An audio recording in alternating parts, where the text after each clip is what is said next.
Everyone, welcome back to my channel. मैं हूँ ईशा और मैं मयंक। और आज है फ्राइडे वाला दिन। शाम के 7 बज रहे हैं और देख लो अभी का मौसम। ये मेरे बैकयार्ड का नज़ारा है, कुछ ऐसा धूप है अच्छी खासी। अभी जनरली समर्स आ गए हैं तो समर्स में जनरली अंधेरा 8-8:30 तक होता है, तो आपका दिन बहुत लंबा होता है। Exactly. Right from morning 5 AM या 6 AM अंटिल 8:30 PM।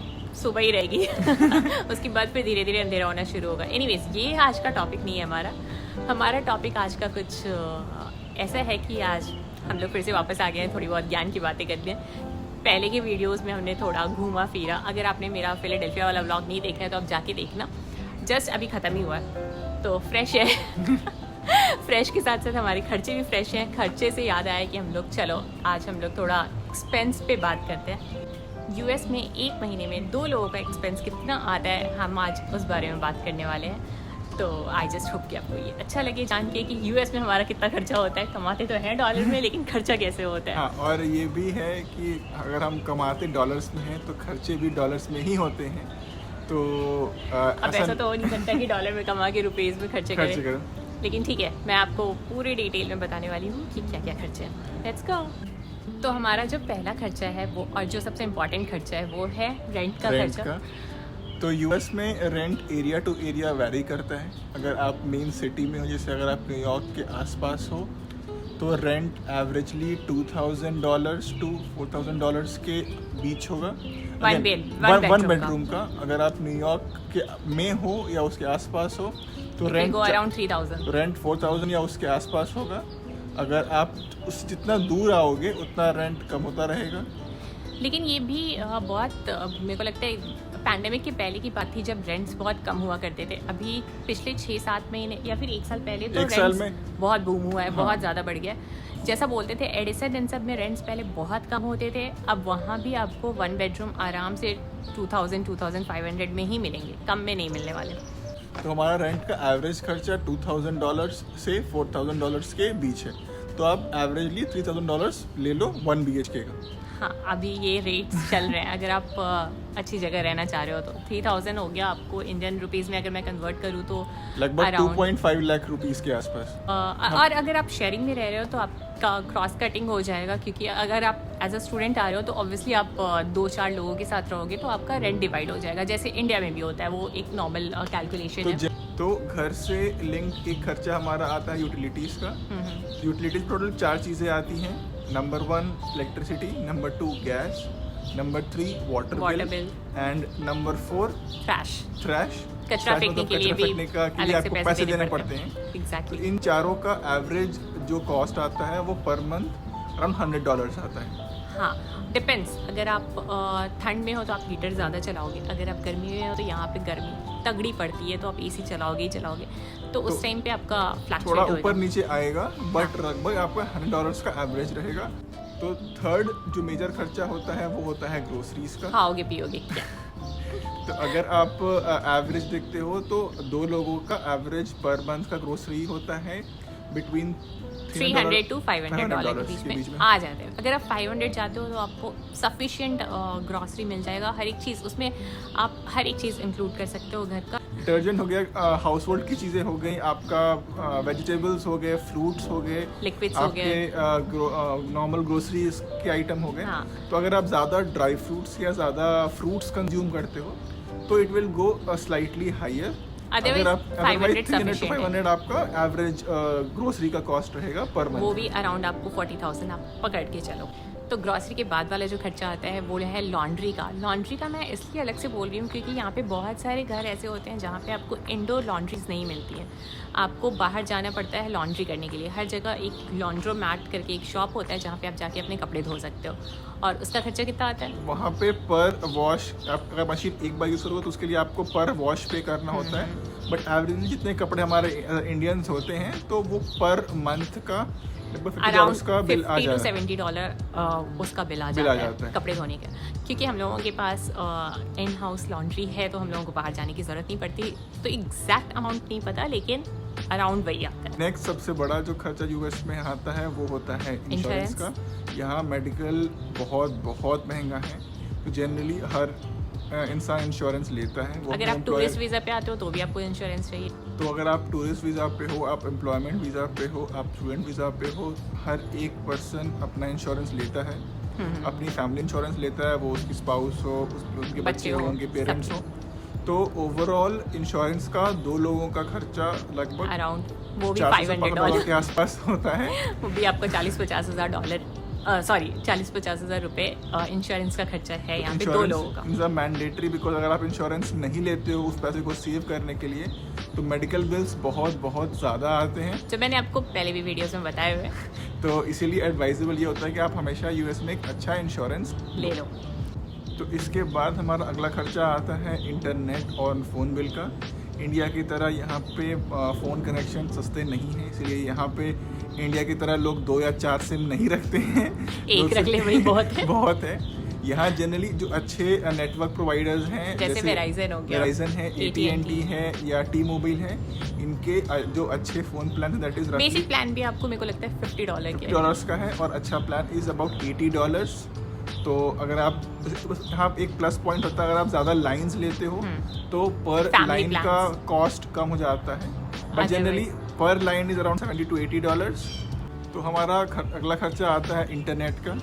तो again internet is very important अगर आप बिंज वॉचिंग करना चाहते हो, अमेजोन हो, नेटफ्लिक्स हो, वर्क फ्रॉम होम हो, तो इंटरनेट तो वैसे आजकल की पानी है, पानी जैसे पानी की जरूरत है वैसे इंटरनेट की जरूरत है। एक बार आप पानी के बिना सरवाइव कर लो, बिना इंटरनेट के नहीं हो पाएगा भाई। तो इंटरनेट का एवरेज खर्चा per month is around $50। Again higher plan और बेटर प्लान उससे महंगा होगा, उससे थोड़ा कम हो जाएगा अगर आप लोअर प्लान लेते हो, but average it is $50 per month. और हमारा $50 का प्लान है और इसकी स्पीड तगड़ी है, स्पीड बहुत अच्छी है। तो यहाँ अगर लोग बोलते हैं इट इज़ 100 Mbps, तो एक्चुअली वो स्पीड आपको मिलता है। हाँ। इंडिया की तरह नहीं कि अगर आपको 100 बोल रहे हैं तो 30 या 40 Mbps की स्पीड आ रहा है।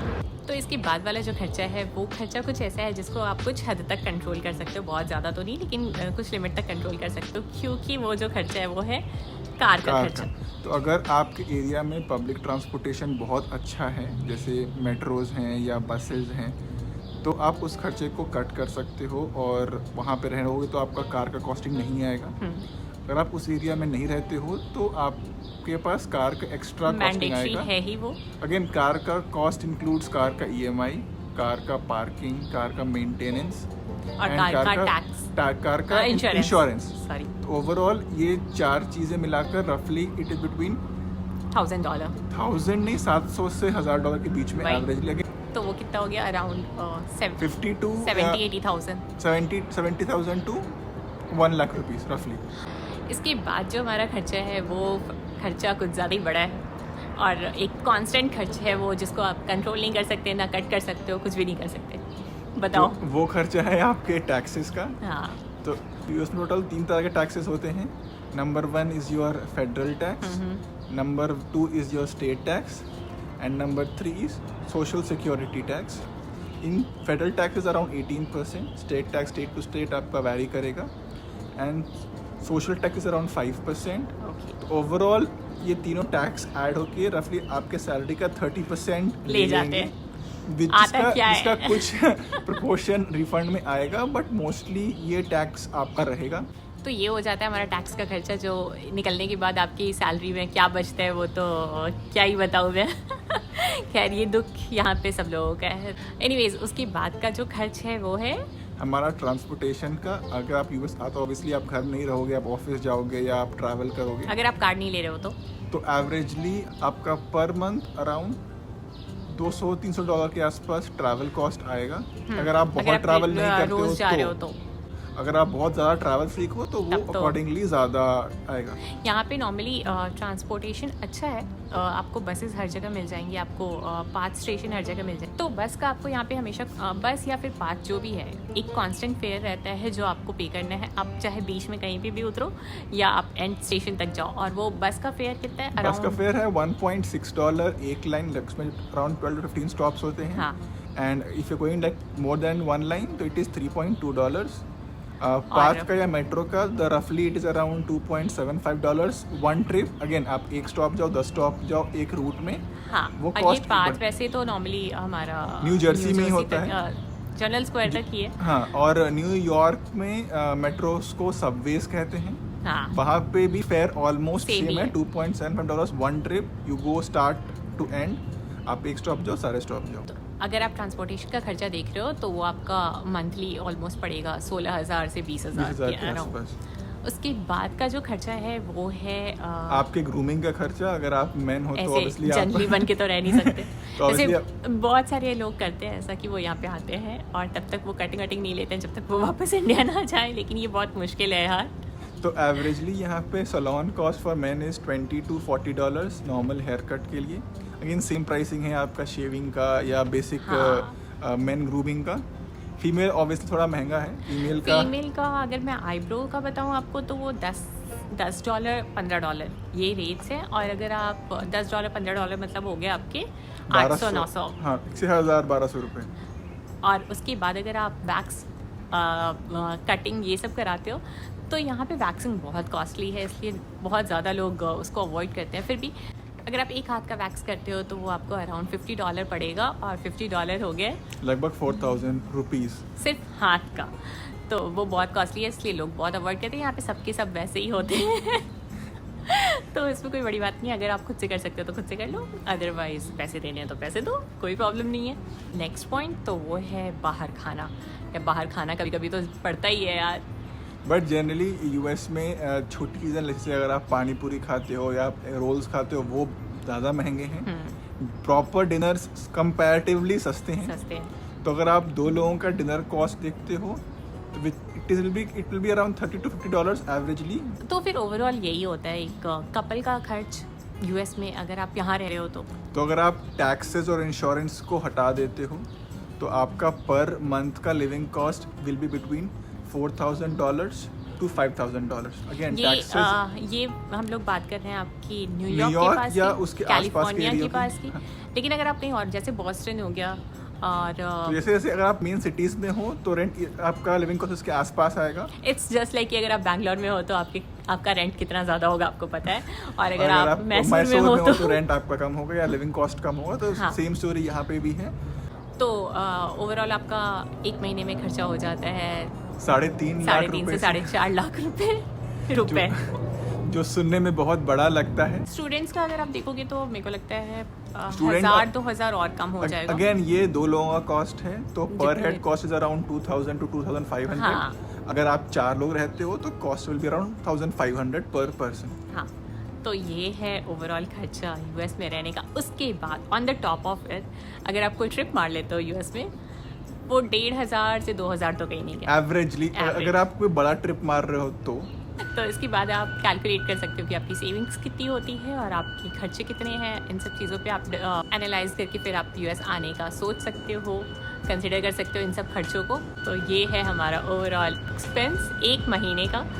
और इसके बाद मैंने आपको मेरे लास्ट वीडियो में बताया था कि आप लोगों के लिए एक सरप्राइज़ है। तो सरप्राइज़ ये है कि मैंने अपने चैनल में एक नया एस्पेक्ट ऐड किया है और वो है कुकिंग का इसलिए क्योंकि मैंने सोचा कि जब मैं आपको यूएस दिखा ही रही हूँ, यूएस की छोटी छोटी चीज़ें बता ही रही हूँ, तो क्यों ना मैं यूएस के खानों के बारे में भी बात करूँ। नॉट ओनली यूएस का खाना, ऑल अबाउट इंडिया से बाहर का खाना, ग्लोबल खाना होगा। मैं उसके बारे में आपको बताऊँगी जो हेल्दी होएगा। ऐसा नहीं होगा कि बहुत अनहेल्दी खाना होगा, वो डेफिनेटली हेल्दी होगा जो बहुत इजीली आप कुक कर सकते हो। मैं वो सारी चीज़ें दिखाऊंगी और आई जस्ट होप कि आपको वो भी वीडियोस अच्छा लगे। तो अगर आप हमारी तरह खाने की शौकीन हो तो आप हमें मिल सकते हो हर वेडनेसडे एक नई रेसिपी के साथ। So until then we are signing off. अगर आपको हमारा ये वीडियो अच्छा लगा तो लाइक कर देना, शेयर कर देना और सब्सक्राइब कर ही देना। और मिलते हैं अपने अगले नए वीडियो ब्लॉग में नए कंटेंट के साथ। एक्चुअली नया कंटेंट हमारा बहुत ही यमी कंटेंट है, तो वो देखना मत भूलना। Thank you so much for watching us. Bye bye, good night, take care.